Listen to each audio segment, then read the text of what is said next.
ಕತ್ತಲೆಯಿಂದ ಬೆಳಕಿನೆಡೆಗೆ ಎಂಬಂತೆ ಕರ್ನಾಟಕದ ಲಕ್ಷಾಂತರ ಜನರಿಗೆ ವಿದ್ಯುತ್ ಎಂಬುದು ಕೇವಲ ಸೌಲಭ್ಯವಲ್ಲ, ಅದು ಬದುಕಿನ ಬಹುಮುಖ್ಯ ಭಾಗವಾಗಿದೆ.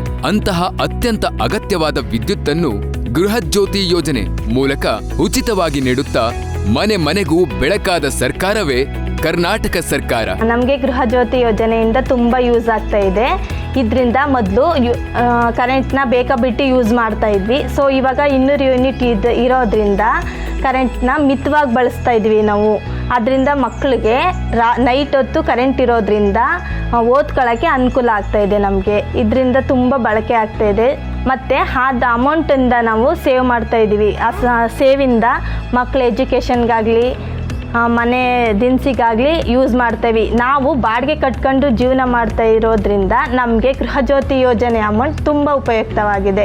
ಗೃಹಜ್ಯೋತಿ ಎಂಬ ಮಹತ್ತರ ಯೋಜನೆಯಿಂದ ಕರ್ನಾಟಕ ಸರ್ಕಾರವು 2,68,739 ಮನೆಗಳಿಗೆ 8,82 ಲಕ್ಷ ವ್ಯಯಿಸಿ ಉಚಿತ ವಿದ್ಯುತ್ ನೀಡುವ ಮೂಲಕ ಮನೆ ಮನೆಯಲ್ಲೂ ಬೆಳಕಾಗಿ ಅಭಿವೃದ್ಧಿಗೆ ನಾಂದಿಯಾಗಿದೆ.